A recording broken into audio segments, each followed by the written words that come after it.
botak kowe. Lho, darani botak kowe. Rumangsamu walah won tawon. Lho, kok tawon wanto. Lah yo biyen kuru dientup tawon terus dadi lemu.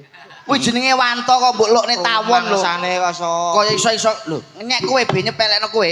Piye-piye? terus ne. Botak nyek botak kowe. Kowe kok nyepele karo aku iki karepmu piye? Ora sungkan dipersani Mbah Lurah Darungan rene, Ora ngerti karo Pak Mas Lurah Nanda apa piye sampean iki? Ngelok-ngelok nih lho. Kowe rumangsa sing ngendang pamer. Ha. Kan nek pancen nyotoso terakno omonganku Mas. Pak Bambang tuku gedang. Iso Be. Rupane kok cok bakal pintere ra umum ya. Lho jangan lho. Pak Bambang tuku gedang ditugel-tugel ceblok-ceblok. Tuku gedang tak ceblok-ceblok. Lho. Iso iki Be. Jam 4 kluget-kluget. Lho. Bar iki kowe Pisan kas nek pancen kowe iso bojone Pak Minto PN. lho. Sik. Kowe bojone kancane mbok korbanke lho. Tenang Pak niki jelas mboten sakit Pak, tenang. Sik. Ki harus klarifikasi. Iki jelas mboten sakit Pak. Bojoku kok wehne iki piye? Lho, kira-kira gak iso niki. Kowe ora ngerti. Bojoku ki isih penak. Lho. Kok gitu Pak? Pisan kas Iki gak mungkin Pak iso. Bambang potong rambut. Rambut. Rambut. Kuwi yo rambut nggone beda kok. Lah, ki yo ngawur iki kok. Wis rasa digagas. Piye unine? Unine niku mau Pak, unine. Pak Bambang potong rambut. Kuncine pokoke rambut. Wis ora usah digagas Pak Wanto iki arep nyepeleke ngaturaken sugeng dalu Pak Cangik, Mbak Limbo. Nggih Mas Lendro. Pak, doalu mboten panggih Pak Minto. Wis pirang sasi to awake dhewe ora nderekke panjenenganipun Mas. Kemajuan. Kemajuane nggo ndi? Pendopone Pak Minto wis dadi. Mm-mm. Wis magrong-magrong gedhi, mobile anyar, Fortuner. Tapi Buri ana tulisane SDI. apa kuwi Mas? Sekar Gadung Indonesia. Sapa sing ngomong Sekar Gadung Indonesia? Tak ganti Napa? Susu Gede Indonesia. Oh. Timbang jenengan ganti susu gede Indonesia sesuk ganti tulisannya Pak. Apa? Dijual. Kok ngawur? SG iki seneng gairah Indonesia. Pendopone anyar. Mobil anyar. Sitok tak aku rada gelo. Apa Mas? Treke sing bosok yo sik pancet kowe. Angger distatel kowe kaya wong asma. Cekek-cekek.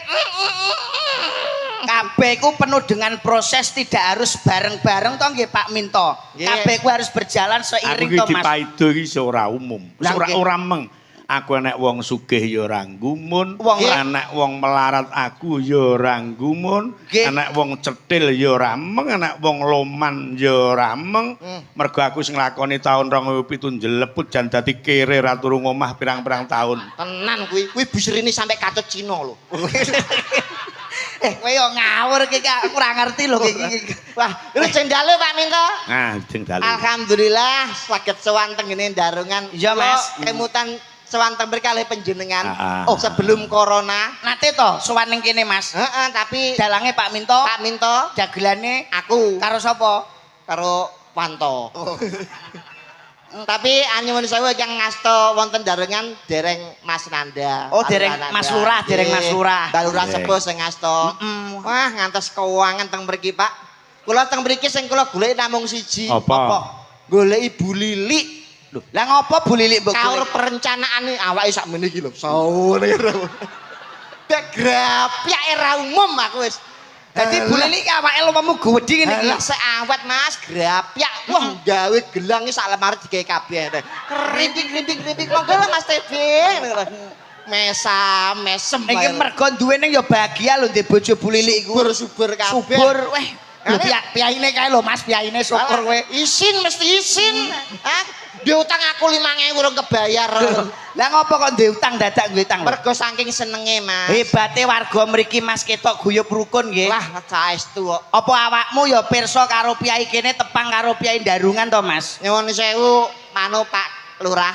Mas Nanda. Asmanipun Pak Lurah Nanda Septian Dwi Cahyono. Weh, dek apal men lho iki. Nek mau Bu Lili. Bu Lili, Apa artine Lili? apa artine Lili? Li iku saka pake, li saka buke.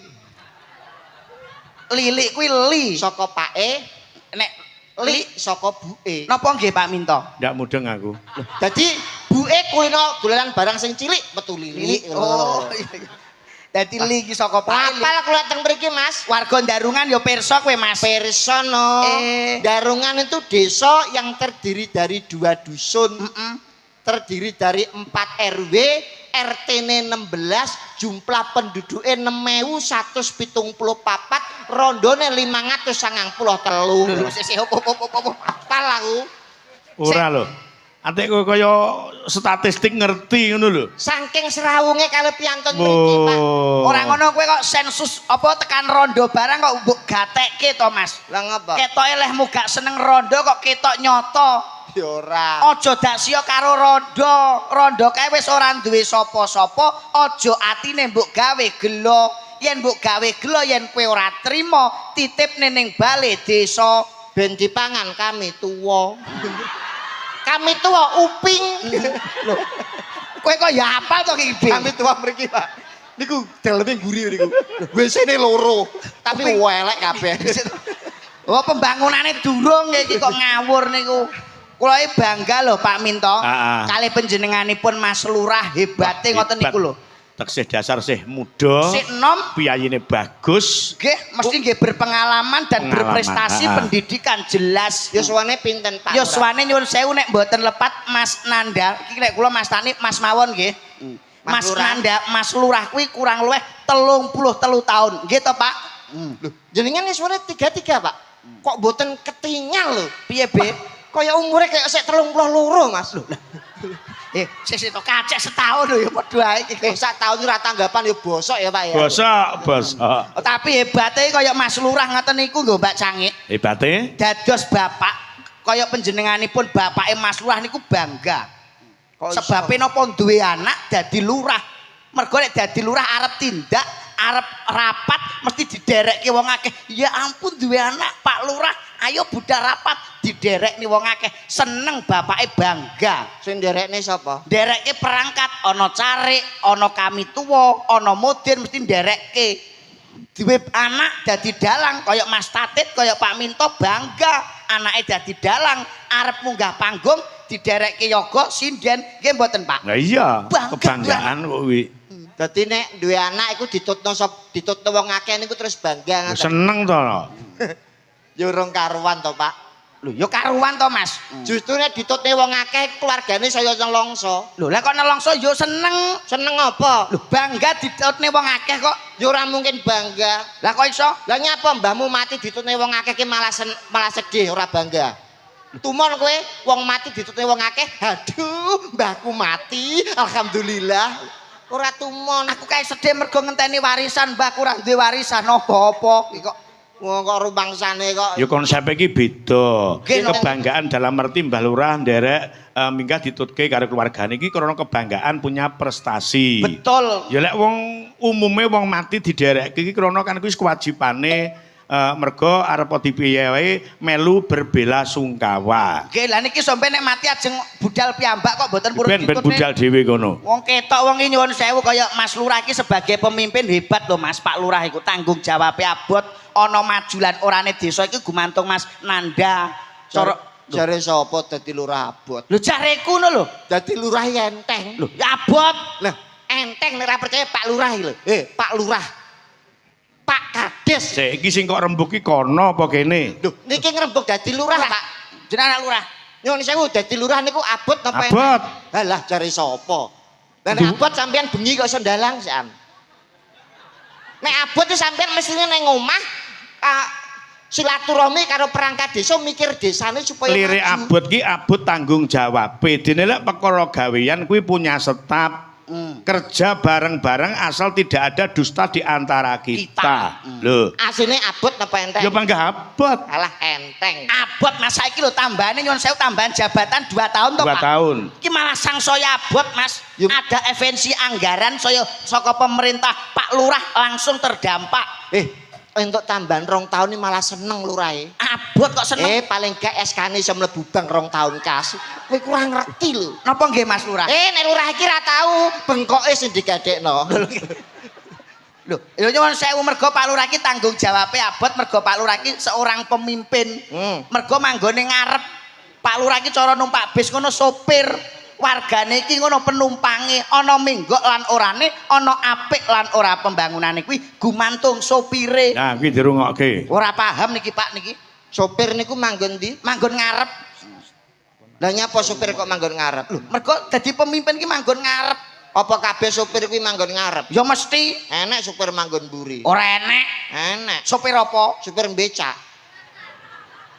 Ayo pancen dhek yo mantan becak mulo yo hafal. Sopir becak niku sopire teng mburi. Nek sopire ning ngarep jlunguh. BTB tak omongi ya. Pak Lurah iki nyuwun sewu. Pak Lurah iku abot tanggung jawabe. Mergo napa? Pak Lurah iki cara pewayangan pagelaran malam hari ini. Pak Lurah iki dadi Semar. Mas Yonom ku nggo takok-takokan wargane. Kena kanggo contoh Semar kuwi paling abot punakawan. Nek Pak Lurah kaya Semar. mergo tanggung jawabe Abot dienggo takok-takokan Pandhawa. punakawan sing abot dhewe niku sinten to, Pak?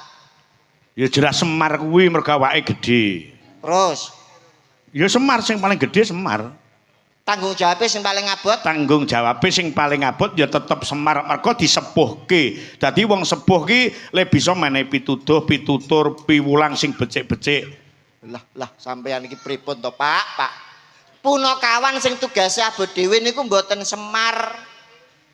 Lah sapa? Bagong. Bagong ki bocah nglonjom ora tau mlebu, nyambut gawene ora pecus. Bagong niku gaweane abot, Pak. Dene riwariwi Tulungagung Surabaya, Tulungagung Malang, Tulungagung Blitar, nggawa penumpang ra tau sambat. BB kae iki ngono bis clok kuwi kok. Wah, ora pengalaman ngeten iki. Wong ora mudeng ya kaya ngene iki. Kaya pimpinan malam hari ini loh Mas, pagelaran iso rame iso meriah. Niki mergo ana Pak Dalang. Pak Dalang ki manggon ngarep apa ki yoga niki sebagai wargane manggon guri. Lah sopire iki ana kene iki. Dadi dalang kok abot, dalang iki enteng. Abot. Ora melu usung-usung debok dalang iki. Sing usung-usung debok ki panitia dalang teko tek numpak mobil tek rokokan tok. Oh, 50 juta.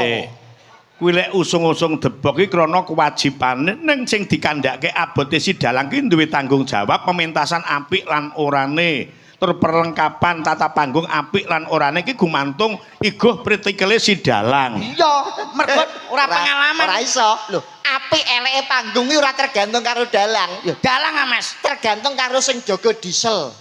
lho. Kok iso jaga diesel? Nek diesele mati, lampu mati sono apa iso muni, dalange apa iso mayang. Tanggung jawabnya diesel Pak niku. Dalang mergo bayarane larang iki mergo dalangku melek Mas. Lah rumangsamu yoga iki suwengi turu ngono piye? Iki yo melek kabeh Mas. Loh, mergo dalang ki ngetokne swara nggih to Pak Minto. Lah sing dian iki apa bisu? Dalang ki nggawa gamelan komplit. Alah, apa iya? Wayang komplit. Sampeyan teko omah usung-usung gong ngene nggo gawean gitu. Ora ngono tegese iki sing nyiapne iki sing kudu menyediakan ki aku ngono lho, Ndeng. Kudu sing duwe gamelan. Nggih. Ya umpama nyilih ning lek kudu tanggung jawab. Ning lek umpama duwe ngene iki kan ya panggah kuwi igoe si dalang. Mboten kula tanglet. Sing nata gamelan kali sing nggawa gamelan saking griya teng mriki sinten? Trek karo penitine harus sopire. Peniti to? Heeh. Abot peniti Pak timbang dalang. Nggih napa mboten? Loh. Bingung. Bebek Plong-plong. dalang iki nganggo jarik mergo nganggo jarik. Lah rumangsamu iki sarungan kabeh opo piye kok iso? Wah niki bosane ora pengalaman yo ngeten. Dalang kuwi enteng mergo disengkuyung karo yoga karo sinden. Saiki iki perkara sing tanggung jawab sing abot. Saiki sakmene kae sing dipirsani penonton semene kae iki sing tanggung jawabe paling enteng sapa? Sing tanggung jawabe paling enteng Bu Srini. Loh. Kok iso Bu Srini, Be? Mergo mek tugasnya mung nampa duit karo ngitung blonjone pemain. Udu perkara sing nampa, sing ning panggung iki lho. Sing ning panggung. Sing enteng dhewe. Heeh. Jenengan enteng. Awakmu. Lha kok saged? Lah kowe rene nggawa apa? Mboten nggo napa-napa. Mik wae lho kowe nyilih prabot kok kene. Coba. Ayo, Be. Kowe arep joget sing nabuhi ya gawan saka kene. Dalang. Heeh. Kowe arep nyuwara sound system kok kene, kowe kok butuhke sindian sing nyiapi ya dalang. Ayo, aku melok sampean ayo Pak ya. Ngisut Ah, ya. wes. Kok malah diwalek karo Pak Minto. Ya. Gawanmu ki apa rene mung gawanmu lho mung cocot tok. Cingur. Loh. Ah, congor tok. Aku melok sampean. Kowe aja nyepelekne Bu Srini lho, Pak. Anu Mas TB. Bu Srini ku tanggung jawabe tresnani Pak Minto. Pak Minto semono uga tresnani Bu Srini supaya dadi keluarga sing sakinah mawaddah warahmah sebagai percontohan desane. Nyuwun sewu jenengan tresno saestu kalih Bu Sri Lho Pak. piye wong jenenge wis nikah dadi suami istri ya kudu. Jenengan rewangi pecahing dodo utaing ludira. Lah iya jelas. Nek ana apa-apa tetep belani sing wedok. Silani sing wedok. Tak niki kula tanglet. Heeh. Umpama Bu Srini niku diculik kalih wong, dicolong kalih wong. Heeh. Terus tiange niku nyuwun tebusan dhuwit 200 juta. Kamangka panjenengan niku melarat rande apa? Carane pripun iso nyelametno Bu Srini? Ayo.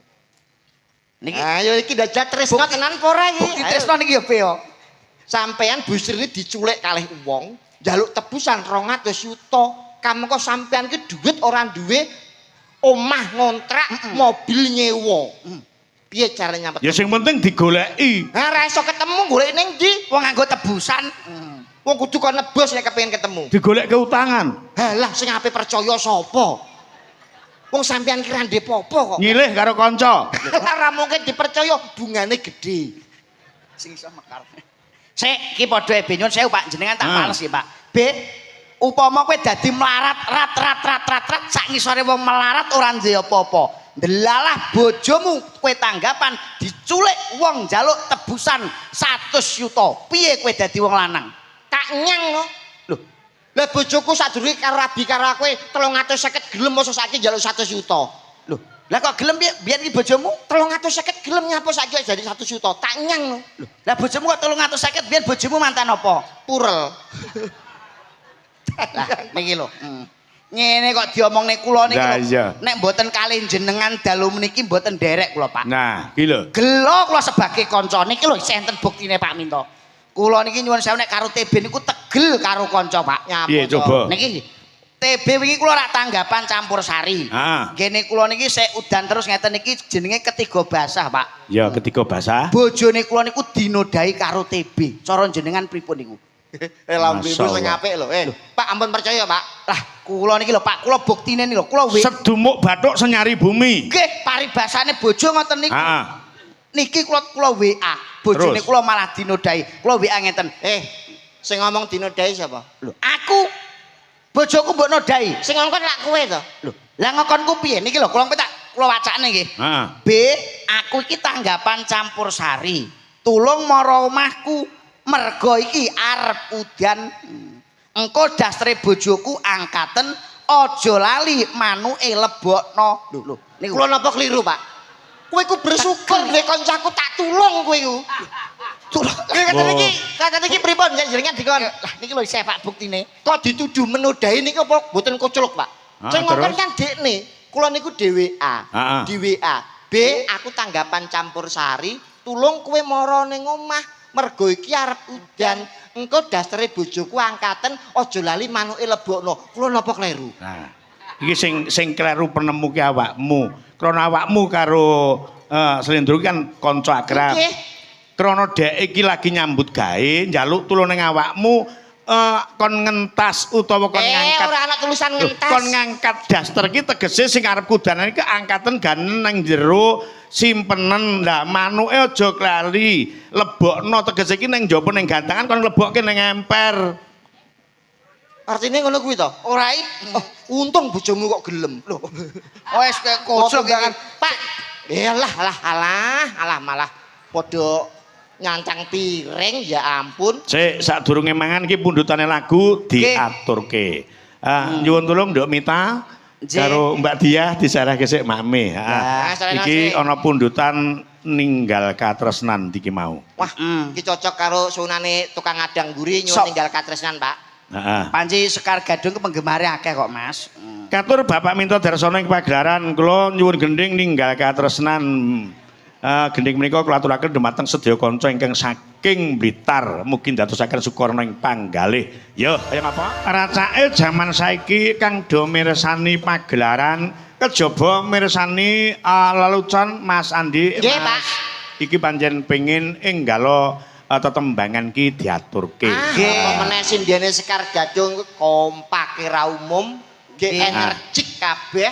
Nah, coba aku nyuwun tulung panjenengan duet karo Mbak Lilis, duet karo Mbak Punjung. Milih Ayo. kowe. Milih niki. Yo. Oke, Lilis yang budi. Oh iki lho. Nek aku gelem iki. Iku bakul hand body be. Iya. Ini Aku tukar tambah iki tombok vario siji karo bojoku wani niki aku iki. Gelem kowe, Be? Lah iku luwih sing elek saka iki aku gelem kok pemelas sing iki. Ora ngono kok gregas men to Be iki. Lek pancen sampean wong Ngono lanang, to, Mas. lek arep nresnani nyang wong wadon kudu dicara nganggo gandrungan coba. Ayo. Oke, gandrungan. Setunggale sinten Pak niki? Mbak Sulis, kalian Mbak Sulis. Oh, Mbak Sulis. Mbak Sulis ya, enggak apa-apa Mbak Sulis. Heeh, Mbak Sulis. Aku gampang lali karo Mbak Sulis iki. Oh, blangkone dingge Be. Gawe oke. Di ben ra ketok gundule nggih Mas. Nah, yo kaya pentol korek lho Mas, lek ra gawe blangkon. Oh, anek rai cawe itu kudu ganteng ya. Yo iya no, kudu gagah perkasa, ngono lek kaya pentol korek. Piye kok nangis iki lho? Kok Lah iya piye to? ora Mas, usah Mas? nangis. Apa Rasane lho?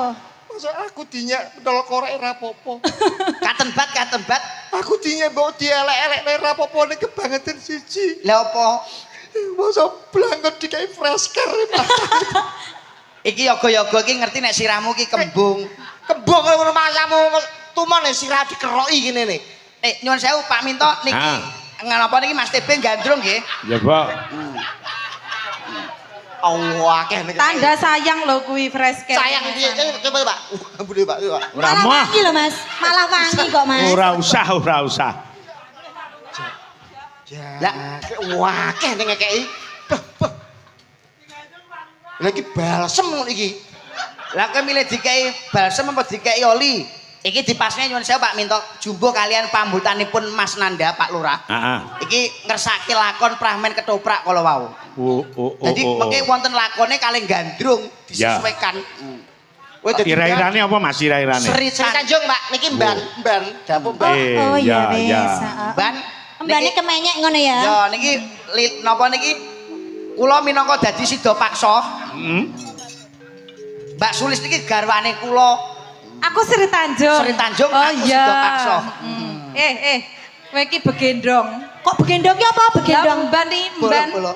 Kono Begendong. Begendong ki Begenten. tukang layani aku ngawur begenten. kowe nyanyi sing engko terus aku teko ya. Yo coba kaya ngapa dicake. Turuk.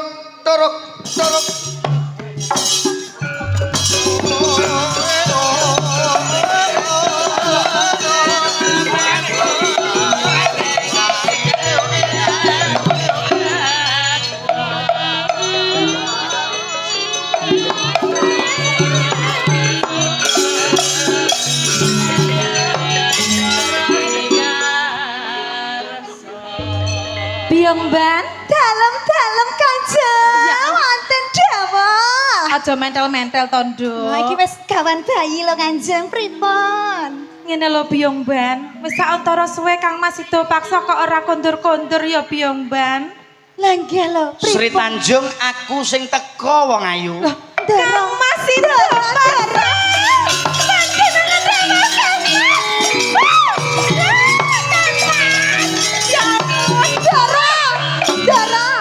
Dara. Kok nyosor ngene. Dara. Jenengan apa Dara. mendem? Kowe iki bojoku. Ngapa? Lah abdine iki pengen ngersakne ya ora apa-apa to. Aja kaya mangkono to Kang Mas Sido paksa panjenengan sampun rawuh Kang Mas panjenengan ngersakaken unjukan napa susu kopi napa jus Nek saged iku ya susu ya jus. Biong Mban karena Biong Mban Dalem niki lho. Sri Tanjung garwanipun Kakang ije Kang Mas Sido paksa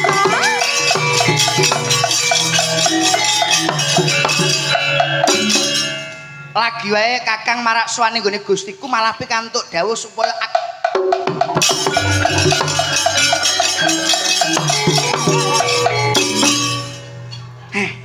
supaya wargaku ayom-ayom tentrem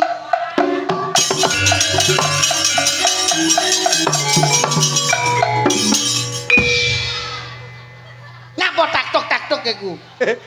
Aku mek didono. Lah ngopo? Kentongane wedok. Lho, lah kok iso wedok? Yo delengen to. Ngawur iki aku arep ngomong karo bojoku. Sri Tanjung garwaku wong ayu. Injih Kang Mas. Lagi wae marak suwaning nggone Gustiku Sela Hadikrama. Aku supaya ngupadi tumbaling praja kanggo kawulaku Sri Tanjung. Banjur aku mbok tinggal Kang Mas itu paksa. Sliramu ning nggone Taman Keputihan kene aku tak ngupadi. Taman Kaputren. Doro Kang Mas. kaputren. Ora. Sanes keputihan. Menika penyakit. Nggih, Pak, taman apa niku, Pak? Taman Kaputren Kepatihan. Oke, ning nggone Taman Kepatihan. Mula Sri Tanjung aku njaluk pamit wong ayu. Injih Aku tak Kang ngupadi Mas. tumbaling praja ya wong ayu. Injih mboten ngunjuk rumiyin Kang Mas. Sampun Iki lho. damelaken niki Byongban. Niki Doro kula damelaken susu. Yo Byongbane lek ramen. Cita paksane ben modot. Monggo Doro jenengan seruput susunipun. Kok bukai presker kok Sing sodotane. meneki aku. Byongban lenggah. Ngapunten Lenggah, Doro. lenggah. Ngapunten. Bukai presker Kok ora? Mboten Mas. Oh, bojoku kocruk. Timbang Pengen dikei apa, susu Kang enak Mas? kopi. Lah ngopo? Kena kopi ku irenge akeh. Lah nek susu. Susu irenge saiki. Mbok aku ora roh, Bir, tau ngerti kok. Pripun? Wis, Sri Tanjung. Nggih Kang Mas, ngatos atuh nggih Kang Mas mangke menawi bidal nggih. Iya Sri Tanjung. Aduh, aku tak budal ya Sri Tanjung. Nggih, Kang Aku Mas. njaluk pamit wong ayu. Nggih Kang Mas. Matur suwun Doro. Aku pamit Sri Tanjung.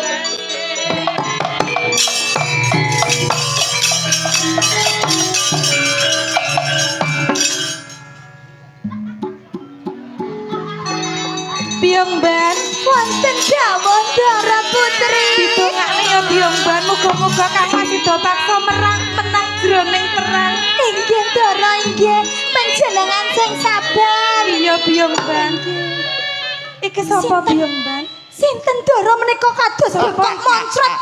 Sawui. Sapa iki Kowe Byongban? dadi apa? Sila Hadikrama. Lah kok sarungan maca andukan. macak ben lakonan prajurit kepatihan. Iya. Sri Tanjung. Bengi iki sepi, aku arep berhoi. Kok kaya mangkene to Byongban? Loh, Doro kula nggih wedi Doro. Sing Sri Tanjung sing ndi? Doro. Sing Sri Tanjung sing ndi? Aku Sri Tanjung. Ah, loro-lorone ra apa-apa. Wis. Pripun Doro Putri? Lawan kunci sik. Adewe kudu iso ngadepi iki lho Byongban. Ngeten mawon Doro panjenengan dhisik. Panjenengan Hei. dhisik mangke lek penak terus kula. Wis ora usah royokan, kabeh mesti kebagian. Ayo Sri Tanjung manut dadi Ora sudi. Aku wis duwe bojo. Aku wis duwe bojo sida paksa aku ora sudi karo kowe. Tenang, gak usah royokan. Waktuku kecil aku tak tahu yang mentil-mentil. Doro.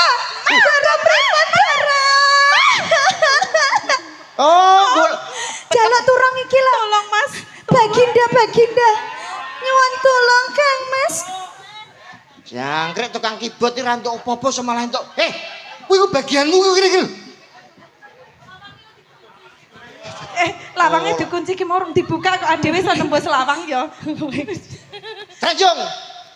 Manuto tak pek bojo ya wong ayu. Ora. Manut mawon Doro Ora iso. timbangane mati. Iki aja ngawur ya wis kowe iki. Oke, ya jenengan mawon saja. Kowe dhisik kowe. Kula boten purun. Kowe engko nek Sampun penak nopo Jung. jenengan mawon. Apa ora dengan Betah. Aku wis Monggo. tak. Aku ora betah. Ngerti wong loro kaya ngene. Ananam pacine, apa titik apa dia, apa titik good. Apa dito, apa di good. Apa cie. manut yo. Kowe wis Jenengan manut mawon. kowe wis Doro. latihan to. Ayo. Ora kowe ki aja kemalah nonyol-nonyol ning bendarane iki piye to kowe? Jenengan mawon. Ayo Kula manut to wae. Ora sudi aku karo kowe. Manuta ora-ora lah cara. Ora pertama pancen loro tapi suwi-suwi ora. Aku yo ngono sosok. Ora. Manut to yo apa aku kurang bagus? Ora iso. Aku wis duwe bojo sing bagus. Sopo? Aku mau karo kowe. Sopo bojomu? Kang Mas itu dipaksa? Sido paksa, Sido sido paksa. paksa. Sido dipaksa piye? Bojomu kayak dure sak botol Yakul. Ora apa-apa, tapi Kang Mas Gede dhuwur. Balsem. Kanggo Ndara, saya. Ndara jenengan cobi mawon. Pelok. Kadose- Ayune tumpuk undung.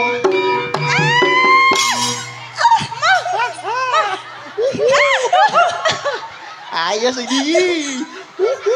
Aku ndak gelem Ndara aku. Biomban, piye iki biomban? Piye biomban Kang Mas itu pas kok ora ndang mulai-mulai. Ate koyo pitik jagung karo babon ubur-uburan saya pakai. Kula mboten purun Ndara menika gundul, kula mboten purun. Karo kowe tresnaku tumpuk undung.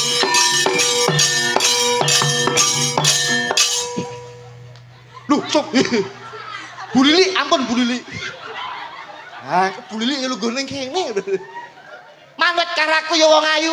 Ora. Ban liburan bendaramu supaya gelem. Ndara Putri, ampun ta panjenengan manut mawon. Aja kaya mangkono. Panjenengan coba riyen. Menika ingkang sinuwun lho Ndara Putri. Biomban. Panjenengan manut, saderenge kan boten gundul. Cobi jenengan Aja rasane ngomong sing biomban. gundul ngoten lho. Aku ki tetep setia karo Kang Mas itu paksa Gundul iki biomban. ana manfaate. Apa? Nek sing ngisor gak kuat gawe iki. Ananam paci. Wis saweneng berarti iki bayang kok. Tanjung. Reh.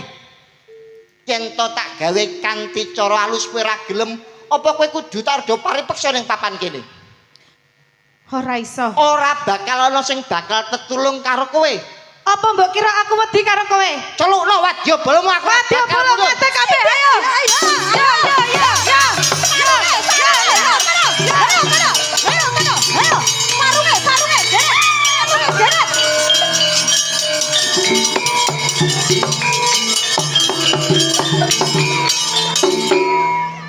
Iki sapa nek iki? Ayo kene. Ayo kene. Kapokmu kapan kowe? Kapokmu kapan? Mas. Yo.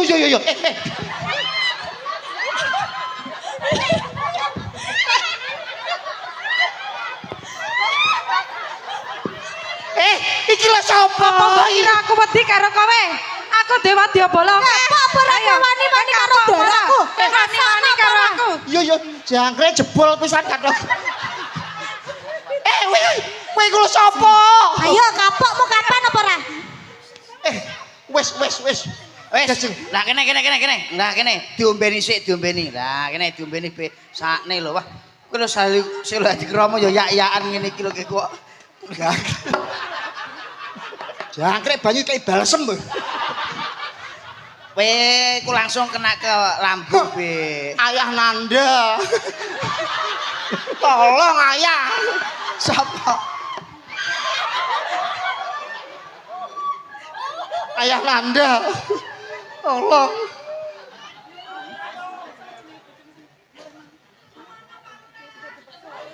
Ayah, tolong ayah.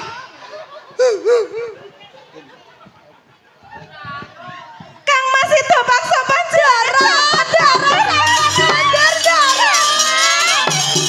Dara. Kula menika sampun kapang sangat kali panjenengan Kang Mas. Dara kula itu paksa panjenengan. Iki lakone Ganteng piye? yo biomba. Aku ya jatuh cinta karo daraku lho aku. Biyen kecendeko saiki malah ganteng. Jong, iki ra dapuk, iki Mbah Lurah. Iku sing bayari ndek gawe. Ibu Lili. Bu Lili. Ya ampun Bu Lili. Aduh. Enggak tahu, enggak tahu. Bu Lili.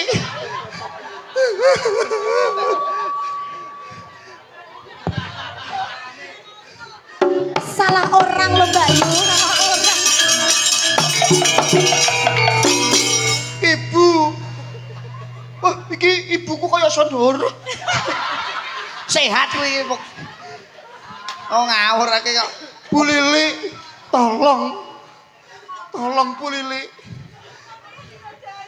Aku dinodai, Bu. Bu Lilik, kamu harus tanggung jawab. Kamu harus menikahi Pak Minto. Hah, wis malah kacau saya nyelok kalau. Pun iki Pak, planning meninggal Pak diatur napa Pak? Pak Lurah Pak. Lah sing nggawa munggah lak panjenengan. Ora Harus tanggung jawab. kok. Ngaten Pak Lurah. Saniki jenengan milih napa? Pun niki jenengan pun minggah. Pilihane loro Pak niki. Sampeyan Napa? nyanyi, napa sampeyan ora nyanyi tapi nyawer. Wis gitu. Nyanyi. Mboten saged nyanyi. Saged Pak. Nggih. Nyawer mawon. Alah bocor to Pak. Mboten wonten bulurah mboten sekeca mengke. Duh, bulu. Lurah yang kamu nih. Loh.